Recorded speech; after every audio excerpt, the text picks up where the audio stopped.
수년 전에 SNS를 통해서 어느 청소년 사역자의 설교를 들은 적이 있습니다. 그 설교자는 이렇게 앉아있는 청소년들에게 여러분이 하나님께 뭐라고 얘기를 하면 하나님의 마음이 가장 아프실까요? 이런 도발적인 질문을 던지더라고요. 그러면서 이 설교자인 자신은 청소년인 딸이 있는데 딸이 어떤 말을 하면 아빠인 자신이 가장 마음 아플까? 뭐 이런 이야기를 이어서 했습니다. 어느 날 청소년 딸이 전화가 온 거예요. 아빠, 나 임신했어. 충격적이죠. 저는 딸이 없지만 만약 이런 상황이 벌어진다면 당황하고 막 흥분되는 마음을 주체할 수 없을 것 같아요. 또 이런 경우도 있을 수 있죠. 아빠, 내가 어제 아빠 카드 몰래 가지고 나갔는데 3천만 원 결제했어. 이거 어떡합니까? 다리 몽둥이를 그냥 부러뜨려야 됩니까? 이거 그냥 참을 수 없죠. 이런 감정도. 그런데 여러분, 이런 상상할 수 없는 일이 벌어진다고 해도 딸이 이어서 이렇게 얘기한다면, 이분의 이야기예요. 그런데 아빠, 나 너무 무서워요. 아빠 도와주세요. 이렇게 이야기한다면 아무리 마음이 아파도 그래 아빠가 갈게. 너 지금 어디 있어? 이렇게 얘기하고 달려갈 수 있겠다는 거예요. 설령 이 딸이 아빠 내가 놀다 보니까 지금 사하라 사막이네. 나 이거 어떻게 해야 돼? 이렇게 이야기한다 할지라도 근데 아빠 나 너무 무서워요. 나한테 와줄 수 있어요? 이렇게 얘기한다면 당장 달려갈 수 있겠다는 거예요. 그래서 이런 경우들은 너무 가슴 아프고 힘든 상황이긴 하지만 가장 씻을 수 없는 유일한 그 아픈 한마디 말, 그거는 아니겠다. 이렇게 생각했대요. 근데 진짜 상처가 이런 거예요. 이런 어려운 상황에 있음에도 불구하고 딸이 아빠를 찾지 않는 겁니다. 그리고 오히려 이렇게 얘기하는 거예요. 아빠, 난 아빠가 필요 없어요. 오지 마요. 나한테 상관하지 마요. 이렇게 얘기하는 것이 가장 가슴 아픈 이야기겠구나. 씻을 수 없는 상처겠구나. 이런 이야기를 하더라고요. 근데 여러분, 이러한 관계, 이러한 마음은 우리 하나님과 우리와의 사이에서도 고스란히 적용된다고 생각합니다. 우리 하나님 아버지도 마찬가지인 것 같아요. 나 하나님 필요 없습니다. 하나님 나하고 상관하지 마세요.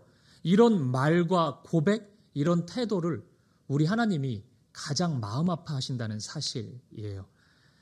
지난주 사탄이 첫사람 아담과 하와를 유혹했던 내용이 바로 그겁니다. 하나님이 널 사랑하지 않으니까 그분의 말씀을 듣지 마라. 그분을 신뢰하지 마라. 그분과 상관하지 마라. 그분을 의지하지 마라. 바로 이것입니다. 이 유혹에 또 넘어갔죠. 이것이 죄고 우리 하나님이 우리의 죄를 그토록 마음 아파하는 이유가 여기에 있는 것입니다. 단순히 죄를 짓고 안 짓고의 차원보다는 이 죄 안에 하나님 나하고 상관하지 마세요. 신경 쓰지 마세요. 내가 알아서 할 테니까. 그 마음 때문이에요. 그리고 아버지 되시는 우리 하나님은 바로 그 고백을, 우리의 그런 태도를 가장 마음 아파하신다는 사실입니다. 여러분의 지난 한 주는 어떠셨습니까? 혹시 여러분의 삶이 하나님의 마음을 아프시게 한 것은 아닌지 우리 스스로를 돌아볼 수 있었으면 좋겠습니다. 하나님과 상관없이 살아가는 모습, 오늘은 이 주제를 조금 더 자세히 살펴보도록 하겠습니다. 오늘 설교는 지난주에 이어서 남양 특집 2부입니다. 귀신 이야기, 사탄 이야기 계속 이어서 해보려고 합니다. 지난주 사탄의 시험의 대상은 첫사람 아담과 하와였습니다. 오늘은 그 대상이 바뀌었어요. 바로 예수님입니다. 지난주 그 시험이 어떤 상징성이 있었죠. 첫 사람이었기 때문에, 첫 번째 유혹이었고 첫 번째 시험이었고 첫 번째 죄였기 때문에 어떤 상징성이 있었다면 오늘은 예수님을 시험한다는 측면에서 대단히 중요하고 또 다른 상징성을 가지고 있습니다. 왜냐하면 사탄의 입장에서 지금 상대가 예수님이란 말이에요. 그러면 자신이 가지고 있는 모든 것을 동원하지 않겠습니까? 만약 여러분이 사탄이라면, 이러한 가정은 생각할수록 이상하죠. 어쨌든 우리가 그 입장이라면 나 같은 사람을 상대하는 것이랑 예수님을 상대하는 것이랑 그 전략이나 쓰는 에너지가 좀 다르지 않겠습니까? 지금 상대가 예수님이에요. 이런 측면에서 이 말씀을 주목해야 합니다. 우리가 이 땅에서 경험할 수 있는 모든 시험은 예수님을 시험하는 그 내용보다 더 강하지는 않겠죠. 예수님의 시험 앞에, 예수님을 향한 유혹 앞에 사탄이 쓸 수 있는 모든 공격 무기가 다 담겨져 있기 때문입니다. 예수님을 향해서 사탄은 어떤 방식으로 공격했을까요? 과연 어떤 교묘한 논리를 가져왔을까요? 그리고 예수님은 그 시험 앞에 무엇으로 이 시험을 이겨냈을까요? 이제 오늘 말씀을 통해 그것을 우리가 살펴보도록 하겠습니다. 사탄은 예수님을 향해서 총 3가지 시험을 하는데 오늘 본문은 그중 첫 번째입니다. 오늘 본문 1절을 보면 이 예수님의 시험이 성령에게 이끌려 받은 시험이라고 말씀합니다. 성령에게 이끌려 시험 받았다는 것은 무슨 하나님의 일을 이루실 때 사탄과 동역한다 이런 개념이 아닙니다. 하나님께서 이 시험을 허락해 주셨다는 것은 이 시험 안에 무언가 하나님의 목적이 담겨 있다는 것입니다. 오늘 이 시험이 저와 여러분 우리 모두에게 무언가를 보여주시기 위한 목적이 있다는 것입니다. 그래서 오늘 우리는 이 시험의 목적을 찾아볼 것입니다. 그리고 본문 2절을 보면 이 시험의 상황이 예수님께서 40일을 금식한 후의 상황인 것을 말씀하고 있습니다. 그러니까 사탄이 예수님께 다가올 때는 그냥 평상시 모습대가 아니라 인간으로 오신 예수님께서 극한의 그 인간적인 한계를 경험하고 있을 때, 그 배고픔의 한계를 경험하고 있는 그 순간이었습니다. 그 한계의 순간에 사탄이 찾아온 것입니다. 우리는 간혹 인간으로 오신 예수님에 대해 잘못 이해할 때가 있습니다. 그래도 예수님인데, 그래도 하나님의 아들인데 내가 겪는 시험하고는 좀 다르지 않나? 내가 인간적으로 좀 힘들어한 거랑 예수님이 힘들어하는 거랑 그게 같을 수가 있나? 하나님인데? 이런 생각을 할 때가 있습니다. 그런데 여러분 기억하셔야 됩니다. 우리 예수님은 뭐 한 90%의 신적인 요소를 가지고 계시고 한 10%의 인간을 가지고 뭐 이 땅에 오시고 그런 게 아닙니다. 100% 인간으로 이 땅에 오셨습니다. 따라서 우리가 겪는 모든 시험과 갈등, 어려움을 우리 예수님은 똑같이 그 감정으로 경험하신 분이십니다. 우리가 새벽마다 묵상하고 있는 히브리서는 바로 이 예수님의 그 인간 되심을 이야기하면서 그렇기 때문에 예수님이야말로 우리의 처지를 가장 공감하고 이해할 수 있는 분이다. 이렇게 말씀해요. 히브리서 4장 15절을 우리가 함께 보도록 하겠습니다. 시작. 우리에게 있는 대제사장은 우리의 연약함을 동정하지 못하실 이가 아니요 모든 일에 우리와 똑같이 시험을 받으신 이로되 죄는 없으시니라. 아멘. 우리 예수님은 우리의 모든 것을 공감하시는 분이십니다. 인간적인 것이라고 외면하는 분이 아니세요. 예수님은 하나님이시니까 그건 니들이 할 거지. 그럼 그런 사소한 문제까지 뭘 나한테 얘기해? 이렇게 얘기하는 분이 아니십니다. 인간으로 오셨기 때문에 오히려 인간적인 부분을 더 많이 공감하는 분이십니다. 어떤 면에서 보면 먹고 사는 것의 전문가이세요. 인간으로, 철저한 인간으로 이 땅의 삶을 살아가셨기 때문에 우리의 한계를 너무나 잘 아십니다. 따라서 오늘 예수님이 겪는 배고픔의 한계는 우리가 겪는 인간의 한계와 동일했을 것입니다. 예수님은 40일을 먹지 못하셨기 때문에 극도의 허기진 상황을 지금 경험하고 있는 것입니다. 바로 이때 사탄이 나타났습니다. 그리고 이런 한계를 경험하고 있는 예수님을 향해서 사탄이 이렇게 이야기합니다. 오늘 본문의 3절 말씀입니다. 같이 읽어보겠습니다. 시작. 시험하는 자가 예수께 나와서 이르되 네가 만일 하나님의 아들이거든 명하여 이 돌들로 떡덩이가 되게 하라. 이 사탄의 질문에는 매우 불쾌한 감정을 느낄 수밖에 없는 몇 가지 요소가 담겨져 있습니다. 첫 번째, 사탄이 예수님을 향해서 네가 만일 하나님의 아들이거든 이렇게 말하고 있다는 점이에요. 예수님은 당연히 하나님의 아들이시죠. 예수님 자신도 아시고 사탄도 알고 우리도 압니다. 다 알아요. 그런데 다 아는 내용을 굳이 지금 표현하고 있다는 것은 예수님이 하나님의 아들이시기 때문에 할 수 있는 무언가를 지금 요구하려는 목적일 것입니다. 그러니까 이 얘기를 굳이 한 번 더 하죠. 그리고 이런 요구는 대체적으로 인간인 우리 입장에서 불쾌한 감정을 동반할 수밖에 없습니다. 예를 들어 보겠습니다. 학교에서 학생들을 가르치는 선생님이 있다고 해요. 본인도 선생님인 걸 알고 이 사람도 알고 모두가 다 선생님인 걸 알아요. 그런데 누군가가 분명히 교사인 줄 알면서도 나타나서 당신이 만일 학생들을 가르치는 교사라면 이렇게 얘기를 한다면 선생이 아닌 사람 입장에서는 나 아닌데요? 뭐 이렇게 얘기하면 끝나겠지만 진짜 직업이 선생님이라면 이 질문은 매우 불쾌할 수밖에 없습니다. 뒤에 뭘 얘기를 하더라도 불쾌한 감정을 유발시킬 수밖에 없어요. 누군가가 저에게 오셔서 제가 목사라는 거 다 알잖아요. 근데 당신이 진짜 목사라면 이렇게 얘기를 한다면 뒤에 무슨 얘기가 나오더라도 이거는 불쾌한 감정, 힘든 마음을 가질 수밖에 없는 거죠. 지금 사탄의 말에 이런 뉘앙스가 담겨 있습니다. 사탄은 예수님을 상당히 만만히 보고 있습니다. 조금의 경외감이라든지 존경심을 가지고 있지 않아요. 여러분, 사탄이 이런 존재입니다.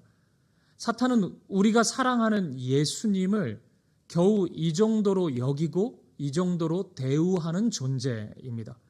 예수님을 향해 이런 마음을 가졌다면 오늘 저와 여러분을 향해서 예수님의 몸인 교회를 향해서는 어떻겠습니까?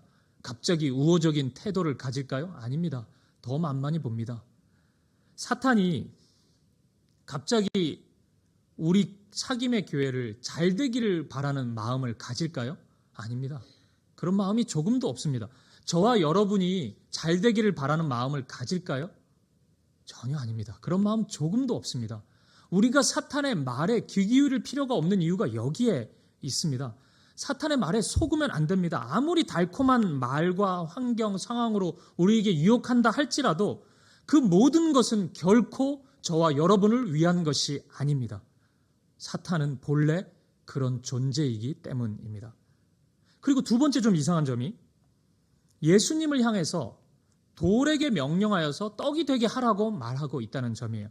지금 사탄이 이 돌을 떡으로 만들어가지고 예수님이 그걸 먹게 하려는 의도를 좀 가지고 있잖아요. 실제 그런 의도를 뒤에서 또 보이는데. 그래서 이 말이 뭐가 이상하지 생각할 수도 있습니다. 그런데 사탄은 만약 진짜 먹게 하려는 목적이었다면 먹으라고 얘기를 해야 되는데 그 얘기를 안 해요. 떡을 만들어서 먹어라 하지 않고 단지 돌이 떡이 되게 해보라고만 얘기하고 있다는 것입니다. 이 말이 왜 교묘한지 아십니까? 직접적으로 죄를 짓는 데까지 얘기하지 않고 죄를 짓는 환경을 만들어서 그 유혹 앞에 스스로 넘어지게 하려고 하기 때문입니다. 예를 들어 보겠습니다. 어떤 사람이 도박 중독에 빠져 있다고 가정해 보겠습니다. 이 사람에게 가장 큰 유혹은 도박하는 거겠죠. 근데 도박장에 가는 것이 가장 강력한 유혹으로 다가올 것입니다. 그래서 이 사람은 어떤 이유에서든 도박장에 가게 되면은 무너질 가능성이 매우 큽니다. 근데 이 사람이 볼 일이 좀 급해서 화장실에 가야 돼요. 근데 마침 제일 가까운 화장실이 카지노가 있는 건물의 화장실이에요. 그럼 이 사람에게는 그 화장실에 가는 것이 옳습니까? 단지 화장실에 가는 것뿐이죠. 하지만 그 건물에 들어서는 순간 이 사람에게는 유혹이 됩니다. 왜냐하면 그 장소가 카지노이기 때문입니다. 카지노를 한 번도 가보지 않았던 사람과 중독으로 인해서 아주 어려움을 겪었던 사람은 똑같은 화장실에 가는 것이지만 유혹의 강도가 다른 거예요. 저 같은 사람은 어디 화장실 가든 상관없습니다. 그런데 이 사람은 참아야 돼요. 이 화장실 가면 안 돼요. 다른 화장실 가야 됩니다. 왜냐하면 무너질 가능성이 매우 크기 때문입니다. 술 먹는 것 때문에 죄를 반복해서 짓는 사람은 술자리에 안 가야 합니다. 괜찮습니다, 목사님. 저는 술 안 마셔요. 친구들은 다 마시는데 저는 그냥 밥만 먹으려고요. 걱정하지 마세요. 걱정이 안 됩니까? 술이 앞에 있는데 넘어질 가능성이 굉장히 큽니다. 게임 중독인 친구에게 PC를 자꾸 켜게 하는 것은 그건 옳은 방법이 아닙니다. 인터넷만 잠깐 찾아보려고요. 찾아집니까, 그것만? 또 게임을 하게 됩니다. 쇼핑 중독인 사람이 쇼핑몰 앞에서 약속을 잡는 것은 옳지 않습니다. 유혹 앞에 넘어질 가능성이 굉장히 큽니다. 그래서 이런 모습들은 결코 지혜로운 모습이 아닙니다. 지혜 있는 사람은 나를 자극하는 환경 자체를 멀리합니다. 그것이 지혜인 것입니다. 성경이 데살로니가전서 5장 22절에서 악은 어떤 모양이라도 버리라고 말씀하는 이유가 바로 여기에 있습니다. 그리고 사탄이 바로 이 점을 노리고 있는 것입니다. 사탄은 예수님이 40일 금식하셨기 때문에 아주 극한의 배고픔을 경험하고 있다는 것을 너무 잘 알고 있습니다. 이 한계로 인해서 예수님 스스로가 무너질 수 있도록 배고픔을 이용해서 아주 교묘한 말을 하고 있는 거예요. 먹으라고는 내가 안 했잖아. 네가 먹는 거지. 만들어 보라고만 하고 있는 거지. 지금 이 얘기하고 있습니다.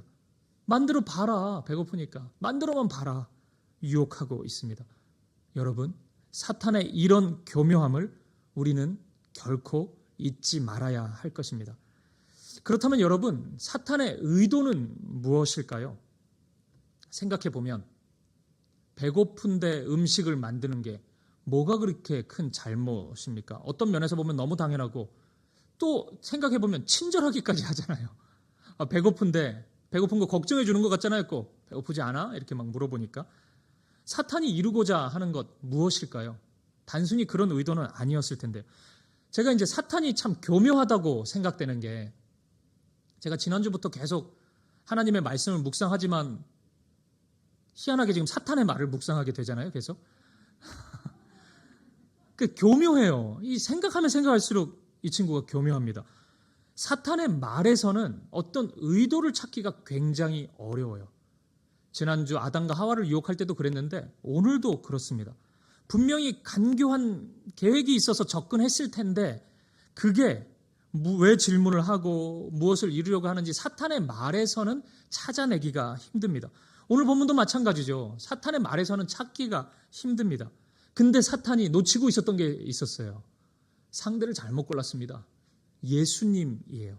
예수님은 사탄의 마음이 어떠한지, 어떤 목적으로 예수님 자신에게 왔는지 정확히 알고 있었습니다. 그래서 사탄의 간교한 의도, 계획은 예수님의 말씀을 통해서 밝히 드러납니다. 오늘 본문의 4절 말씀을 함께 읽어보도록 하겠습니다. 시작. 예수께서 대답하여 이르시되 기록되었으되 사람이 떡으로만 살 것이 아니요 하나님의 입으로부터 나오는 모든 말씀으로 살 것이라 하였느니라 하시니. 아멘. 이 말씀은 그냥 예수님이 하신 말씀이 아니라 구약 성경에 있는 신명기 8장 3절을 인용하신 말씀입니다. 예수님은 바로 이 말씀 안에 사탄의 의도가 들어가 있다, 이렇게 설명하고 있는 것입니다. 구약 성경 신명기는 모세의 설교문입니다. 이스라엘 백성들이 애굽에서 노예 생활을 하다가 출애굽을 합니다. 그래서 약속의 땅인 가나안 땅으로 들어가게 돼요. 그런데 하나님께서 모세 보고는 너는 못 들어간다 그래요. 너는 안 된다. 이제 가나안 땅을 코앞에 두고, 목전에 두고 모세가 이스라엘 백성들을 모아놓고 마지막 고별 설교를 합니다. 모세는 못 들어가니까. 그 설교문이 신명기 말씀이에요. 그 중에 이 신명기 8장은 이스라엘 백성들이 광야에서 겪었던 그 시절을 해석해주는 말씀입니다. 이곳에 오기까지 이스라엘이 걸어온 광야의 40년은 이스라엘에게 어떤 의미였을까요? 하나님은 어떤 목적으로 이스라엘을 광야로 인도하셨던 걸까요? 신명기 8장에서 그걸 설명하고 있죠. 우리가 읽지 않을 수 없습니다. 8장 2절, 3절 두 절만 한번 읽어보도록 하겠습니다. 같이요. 시작. 내 하나님 여호와께서 이 40년 동안에 내게 광야길을 걷게 하신 것을 기억하라.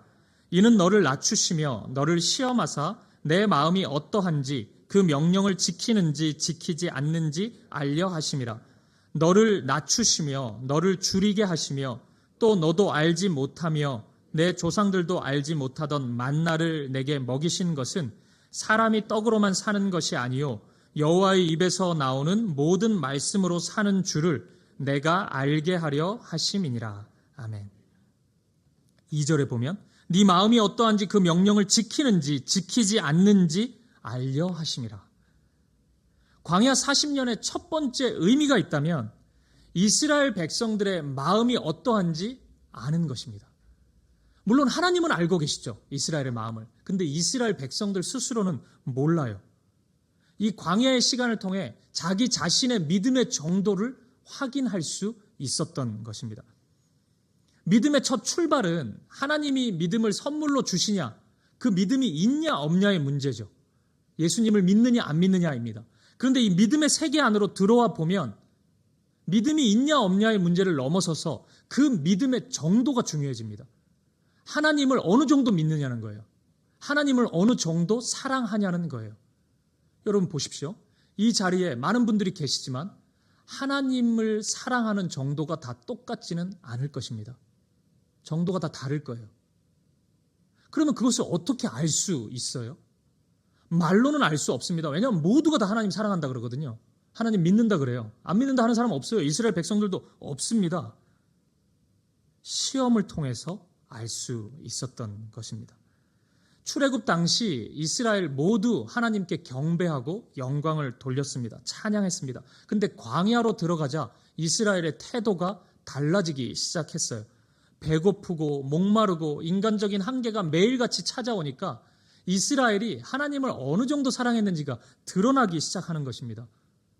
노예도 좋으니까 다시 애굽으로 가고 싶다. 나 배고파 죽겠다. 거기서는 노예였지만 끼니마다 고기 반찬 줬는데 우리는 뭐냐 먹지도 못하고 다시 돌아가자 이런 소리를 하고 있는 것입니다. 이스라엘 백성들이 자신의 믿음이 어느 정도인지를 확인하는 것, 스스로의 위치를 확인하는 것, 광야의 시간을 통해 확인할 수 있었던 것입니다. 하나님은 바로 너희들의 수준이 믿음의 정도가 어느 정도인지를 내가 알게 하려고 했다. 이 목적으로 이스라엘 백성들을 광야로 데려간 것입니다. 그리고 두 번째 목적은 신명기 8장 3절에 나와 있습니다. 예수님께서 이 말씀을 인용하셨죠. 하나님은 이스라엘 백성들이 우리 모두가 실은 떡으로만 사는 존재가 아니라 하나님의 말씀으로 사는 존재임을 가르쳐주고 싶었던 것입니다. 광야는 배고프죠. 목마르죠. 매일같이 한계를 경험하는 극한의 장소입니다. 하나님은 이 극한의 장소에서도 이스라엘 백성들을 돌보셨습니다. 먼저는 이스라엘 백성들에게 먹을 것을 주셨습니다. 떡을 주셨어요. 만나와 메추라기를 내려주셨습니다. 하지만 하나님 입장에서 그것은 근본적인 것은 아니었습니다. 배부른 것이 지금 이스라엘의 목적은 아니기 때문입니다. 이스라엘의 유일한 꿈이, 목적이 그렇게 고생해서 출애굽한 것이 오늘 하루 배부른 것이었습니까? 그러면 거기 있는 게 낫죠. 끼니마다 배식을 해줬는데 거기 있는 게 더 낫지 않습니까? 이스라엘의 목적은 노예로서 살아가는 것이 아니라 하나님의 백성으로서 약속의 땅인 가나안 땅으로 가는 데 있었습니다. 이 광야의 길을 멈추지 않고 돌아서지 않고 하나님이 예비하신 그곳까지 가는 데 그 목적이 있었습니다. 그 일을 이루기 위해서는 떡만으로 안 됩니다. 하나님의 말씀이 있어야 됩니다. 하나님의 꿈이 있어야 됩니다. 하나님의 비전이 있어야 자신들의 인생을 걸고 그 일을 이루어 갈 수 있는 것입니다. 여러분, 우리가 하루하루 사는 것에 만족한다면 하나님의 위대한 꿈은 이룰 수 없습니다. 제가 1만 성도 파송운동을 이렇게 수년에 걸쳐서 해보면서 그리고 오늘 분리개척까지 이루어지는 것을 보면서 그걸 깨달았습니다. 매일 별일 없이 사는 것, 그리고 몇 번 하나님께 기도했더니 응답해 주시는 것, 이거 너무나 큰 은혜죠, 이것도. 근데 이런 것만으로요, 분당 우리교회를 떠나서 와보지 않았던 이곳까지 와서 교회를 세우고 하나님께 영광 돌리는 공동체를 만들어 간다는 것, 그거는 있을 수 없는 거예요. 그것만으로는 안 돼요. 내가 하루하루 그냥 조금 감사하는 정도는 안 돼요. 하나님의 말씀이 강력히 임해야 가능한 것입니다. 하나님의 꿈이 있었어야 돼요. 꿈을 가지고 오랜 시간 걸쳐서 하나님께 부르짖고 하나님과 가까이 하고 그 힘으로 걸어갈 수 있는 것입니다. 자리를 일어서서 내 인생을 걸고 나아갈 수 있는 것이에요. 그래서 하나님이 이스라엘 백성들에게 말씀을 주신 것입니다. 하나님은 광야의 시간을 통해서 이것을 보여주고 싶은 거예요. 떡도 중요하지만 결국 우리를 인도하는 힘은 말씀이다. 하나님의 말씀을 의지해야 된다. 이 사실을 광야에서 확인시켜주고 싶으셨던 것입니다. 그렇다면 여러분, 예수님이 느닷없이 이 신명기 8장의 말씀을 사탄 앞에서 꺼내신 이유는 무엇일까요? 사탄의 의도가 여기에 있기 때문입니다. 사탄의 의도가 뭐였겠습니까? 떡으로만 살게 하는 데 있는 겁니다. 하나님 말씀 내팽개치고 떡으로만 살게 하는데 그 목적이 있었던 겁니다. 지금 당장 급한 일, 그 배고픔 자극시켜서 떡에 집중하도록 만들고 싶었던 것입니다. 봐라. 예수님도 배고픔 이기지 못하고 떡 만들어가지고 먹지 않냐. 다 넘어가는 거다. 급할 때는 어쩔 수 없지. 사탄이 이런 목적을 가지고 예수님께 나왔던 것입니다. 여러분, 이 사탄의 목적, 의도를 인식한 채 사탄의 말을 다시 살펴보기 시작하면 사탄의 말 속에서 아주 은밀하게 숨겨져 있는 간교한 계획 두 가지가 드러납니다. 첫 번째, 숨겨져 있는 사탄의 의도는 하나님의 도구를 세상의 것으로 바꾸어 버리는 것입니다. 사탄은 단순히 배고픔을 자극시켜서 뭘 먹게 하는 정도, 그것을 유혹하고 있는 것이 아닙니다. 말씀의 도구를 세상의 도구로 바꾸자고 이야기하고 있는 것입니다. 오늘 본문에서 중요한 단어 하나를 꼽으라면 돌입니다. 돌. 오늘 본문과 구약 성경 이스라엘 백성들이 출애굽을 하는 모습은 매우 닮아 있습니다. 광야라는 장소가 똑같죠. 그리고 거기서 오는 결핍 때문에 배고픔을 경험하고 있고 그것이 시험의 요소가 되었다는 점에서 똑같습니다.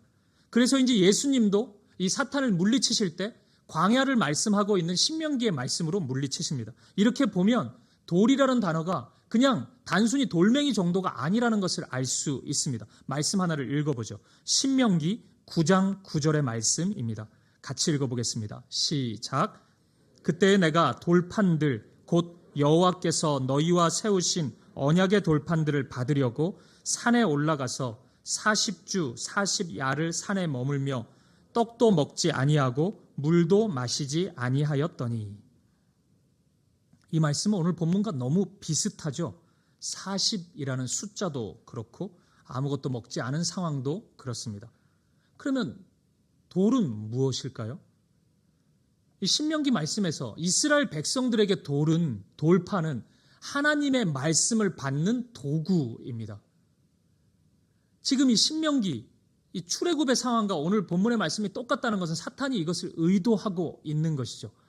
하나님의 말씀을 받는 도구를 떡으로 바꾸어 먹으라고 지금 유혹하고 있는 것입니다. 세상의 것으로 바꾸자 이렇게 제안하고 있는 것이에요. 여러분 중 어떤 분은 그게 무슨 유혹이에요? 어떻게 하나님의 것을 감히 세상의 것으로 바꿀 수 있습니까? 그건 난 상상도 못 해봤는데 이렇게 얘기하실 분도 있을 것입니다. 눈빛을 보니까 아닌 것 같네요. 근데 여러분 진짜로 우리가 다급해지면요. 인생 속에서 한계에 부딪히고 진짜 급한 상황을 만나게 되면은 이것이 유혹이 됩니다. 사탄이 와서 너무 급하잖아. 이거 먼저 해야지.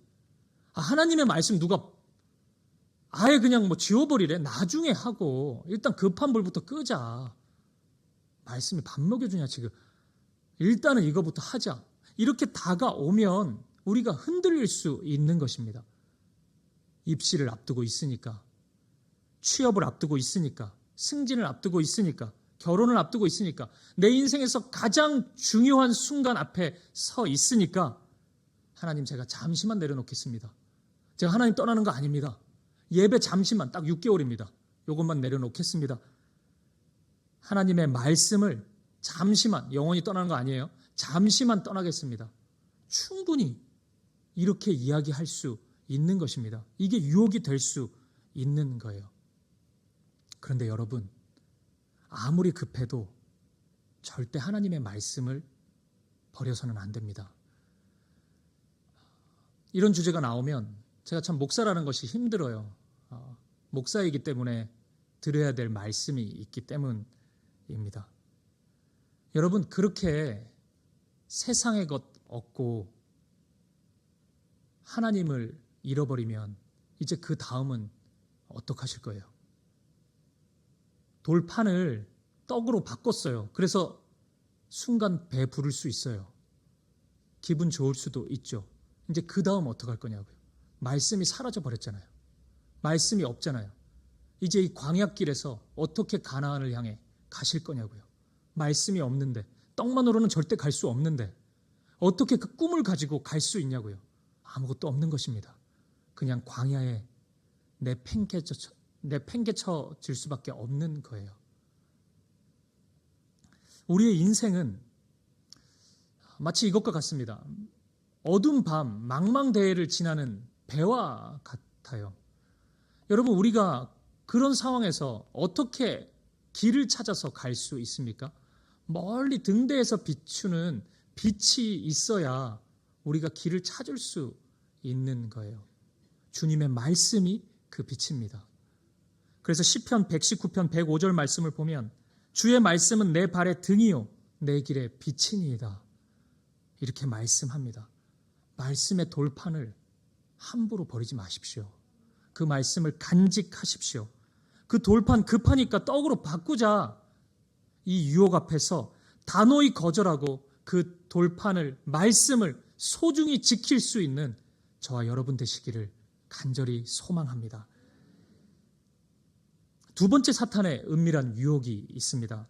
그것은 예수님이 하나님의 아들이기 때문에 자신의 능력을 사용하도록 부추기는 것입니다. 잘 보십시오. 예수님은 하나님의 아들이십니다. 이 말은 예수님이 무엇이든 하실 수 있다는 의미입니다. 예수님은 그 누구의 도움 없이도 자신의 능력으로 돌을 떡으로 바꾸실 수 있는 분이십니다. 돌 없어도 가능합니다. 떡을 만드실 수 있어요. 아무리 인간으로 오셨지만 하나님의 아들로서, 하나님으로서의 능력으로 얼마든지 이적과 기적을 베푸실 수 있는 분입니다. 그런데 우리 예수님은 이 땅의 삶 가운데 그런 식으로 자신의 능력을 과시하는데 자신의 힘을 사용한 적이 한 번도 없으세요. 왜냐하면 예수님은 능력 과시를 위해 이 땅에 오신 것이 아니라 저와 여러분을 구원하시기 위해서, 우리의 죄를 대신하시기 위해서, 십자가 지시기 위해서 이 땅에 오셨기 때문입니다. 능력을 과시하면 하나님보다, 십자가보다 그 이적과 기적에 사람들이 주목하기 시작할 것입니다. 십자가를 온전히 바라보지 못하고 능력만 의지하고 그것만 요청하기 시작할 것입니다. 그래서 예수님은 성자 하나님으로서 그 능력이 있으셨음에도 불구하고 철저히 하나님 아버지, 성부 하나님의 말씀에 순종하기로 작정하신 것입니다. 그래서 하나님의 뜻이 있을 때만 그 일을 이루셨어요. 그래서 하나님이심에도 불구하고, 하나님의 아들이셨음에도 불구하고 하나님의 능력을 구했고 기도했고 하나님의 뜻과 은혜를 구하는 모습을 보이셨습니다. 그러한 순종의 모습을 통해 우리 모두에게 우리가 세상의 것만으로 사는 존재가 아니라 하나님을 의지하고 하나님께 순종함으로써 아름다운 삶을 살 수 있고 하나님의 뜻을 이룰 수 있다는 것을 우리에게 친히 그 순종을 통해서 보여주신 것입니다. 사탄은 바로 이 점을 파고들고 있어요. 네가 충분히 할 수 있지 않냐? 왜 가만히 있냐? 뭐 하려고 하나님의 도움을 기다리고 있냐? 네가 할 수 있는데 해라 지금. 네 능력으로 해라. 그렇게 부추기고 있는 것입니다. 오늘 우리가 조심해야 될 부분이 있다면 바로 이 지점입니다. 내가 무엇을 할 수 있을 때, 그때가 정말 위험한 순간입니다. 하나님을 의지하지 않고 하나님을 대신할 가능성이 매우 높기 때문입니다. 혹시 오늘 우리 중에 다른 사람에 비해서 무언가를 더 많이 가진 분들이 있다면 그것이 지식일 수도 있고 재물일 수도 있고 건강일 수도 있겠죠. 하나님이 주신 선물입니다. 그런데 그것이 동시에 유혹이 될 수 있다는 것을 꼭 기억하시기 바랍니다. 그 정도 힘이 있는데 뭘 하나님을 의지하냐? 그냥 네가 하지. 이런 속삭임에 능력이 있기 때문에 흔들릴 수 있는 거예요. 능력이 없으면 흔들리지 않습니다. 그런데 그 힘을 세상에 조그마한 것을 가지고 있으면 흔들리기 시작하는 것입니다. 정말 무서운 것이 이 순간에 내가 하나님을 의지하지 않고 나의 힘으로 일을 이루어내기 시작하면은 점점 나보다 하나님보다 나를 더 의지하게 됩니다. 점점 하나님을 찾지 않게 됩니다. 그래서 결정적인 순간에 내가 진짜 할 수 없는 그 순간에 하나님을 찾지 않게 된다는 것입니다. 제가 기도에 대해서 아주 중요한 사실을 깨달은 게 있습니다. 성도님들을 뵈면 결정적인 순간에 하나님을 의지하면서 간절히 기도하는 분이 있고 그렇지 않은 분이 있으세요. 저는 처음에 그 이유를 갈급함의 차이 또는 정말 힘든 상황의 그 정도의 차이라고 생각했습니다. 얼마나 힘들고 어려우면 이렇게 하나님을 의지할까 이 생각했어요. 그런데 가만히 목회를 하다 보니까 아닌 경우가 너무 많은 거예요. 누가 보더라도 이분이 이분보다 더 갈급한 상황이고 힘든 상황인데 하나님을 찾지 않고 기도하지 않는 모습이 있더라는 겁니다. 그리고 제가 그 이유를 알았습니다. 여러분, 진짜 위급한 순간에 기도하는 분은 어떤 분인지 아십니까? 매일 매 순간 기도하는 사람이 그 순간에도 기도합니다. 오늘 기도하는 사람이 진짜 위기의 순간에 기도해요.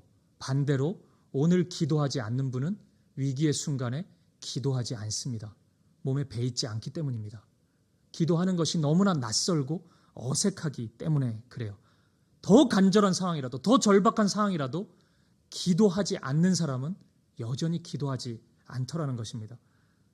이런 식으로 급한 순간에 기도보다, 하나님 의지하는 것보다, 하나님 찾는 것보다 나를 더 의지하게 하는 것, 내가 가진 능력을 그런 식으로 하나님을 떠나는 도구로 만들어 버리는 것, 이것이 오늘 본문에서 드러나는 사탄의 은밀한 유혹인 것입니다. 오늘 여러분이 가지고 있는 그 뛰어난 무엇이 혹시 하나님을 바라보지 못하게 하고 있는 것은 아닌지, 하나님의 이름을 부르지 못하게 하고 하나님을 의지하지 못하게 하고 있는 것은 아닌지 잠잠히 돌아볼 수 있기를 축복합니다. 사랑하는 여러분, 말씀을 마무리하겠습니다. 오늘 광야의 시간을 보내고 있는 분들이 있으십니까? 너무 불안하고 다급해서 혹시 떡밖에 보이지 않는 분이 있으십니까? 자꾸만 말씀의 돌판을 떡으로 바꾸고 싶은 그런 마음으로 요동치고 있는 분이 있으십니까? 하나님을 찾기보다 세상을 의지하는 마음, 나를 의지하는 마음이 자꾸 더 앞서는 분이 있으십니까? 다급한 마음은 이해되지만 그 마음을 인정해 드릴 수는 없습니다. 그것은 결코 옳지 않기 때문입니다. 왜냐하면 그거 떡으로 바꿔버린다고 해도 잠깐 좋을 뿐이지 우리는 하나님의 말씀을 잃어버리기 때문입니다. 그러면 우리 그 순간 어떻게 해야 합니까? 그 다급한 순간, 이 위기의 순간인데 어떻게 해야 합니까? 예수님을 보십시오. 예수님은 그 한계의 순간에 하나님의 말씀으로 그 유혹을 이기셨습니다. 하나님의 말씀이 예수님의 승리의 무기가 되었습니다. 그렇기 때문에 오늘 우리도 아무리 다급한 순간이라도 호흡을 조금 가다듬고 하나님 앞에 머물러 보십시오. 그리 긴 시간 필요하지 않을 겁니다. 하나님의 말씀이 오늘 저와 여러분에게 다가올 것입니다. 그 말씀으로 다시 일어서는 겁니다. 그 말씀으로 다시 시작해 보는 것입니다. 광야라는 단어는 히브리어로 미드바르라는 명사입니다. 그런데 이 단어가 우리가 흔히 성경에서 많이 보던 말씀하다, 말하다 라는 다바르라는 동사에서 파생된 단어입니다. 광야는 낯설고 메마르고 힘든 곳이지만 하나님의 말씀이 샘솟는 곳입니다. 힘든 곳이지만 우리의 일상 가운데 듣지 못한 말씀이 들리는 곳입니다. 그래서 제가 확신할 수 있는 것입니다. 여러분, 조금만 머물러 있으시면 하나님의 말씀이 다가올 것입니다. 그 말씀으로 유혹 물리치고 그 말씀으로 일어서서 다시 약속의 땅을 향해, 하나님이 이루실 그 땅을 향해, 본향을 향해, 하나님 나라를 향해 우리는 힘차게 걸어갈 수 있는 것입니다. 그래서 사도행전 7장 38절을 보면 스데반이라는 분이 설교하면서 이스라엘의 이 광야의 시간을 광야 교회라고 표현합니다. 황폐한 광야인데 어떻게 교회입니까? 하나님의 말씀이 있기 때문입니다. 우리 주님이 함께 하시기 때문입니다. 그래서 교회입니다. 오늘 여러분의 자리도 그래서 교회입니다. 힘들고 어려워도, 다급해도, 아무것도 보이지 않아도 말씀의 돌판 붙잡고 있다면, 하나님 앞에 머무를 수 있는 그 작은 용기 있으시다면 교회입니다. 하나님이 함께 하시고 하나님의 뜻을 이루실 것입니다. 오늘 이 세 가지 시험이 다 끝나고 나면 마태복음 4장 11절을 보면 이런 말씀이 있어요. 이에 마귀는 예수를 떠나고 천사들이 나와서 수종드니라. 보십시오. 예수님은 인내하시죠. 본인의 능력을 사용하지 않으시죠. 하나님 아버지, 성부 하나님을 기다리십니다. 근데 여러분, 하나님의 기다림, 하나님을 기다린 그 끝, 하나님의 은혜가 있습니다. 하나님은 계획해 놓고 계셔요. 천사들을 보내서 예수님을 수종들게 하십니다. 배부르게 먹게 해주셔요. 하나님의 능력으로부터 그것이 나와야 됩니다. 그 능력을 기다리는 것입니다. 내가 조금 힘이 있더라도, 하나님 주신 선물이 있더라도 그거 의지하지 않고 하나님 의지하고 신뢰하면서 나아가는 것입니다. 사랑하는 여러분, 하나님의 도우심이 곧 찾아올 것입니다. 부디 말씀을 버리지 마십시오. 부디 자신의 힘을 의지하지 마십시오. 부디 하나님만을 의지하는 저와 여러분 되시기를, 우리 사김의 교회 되기를 주님의 이름으로 간절히 축복합니다.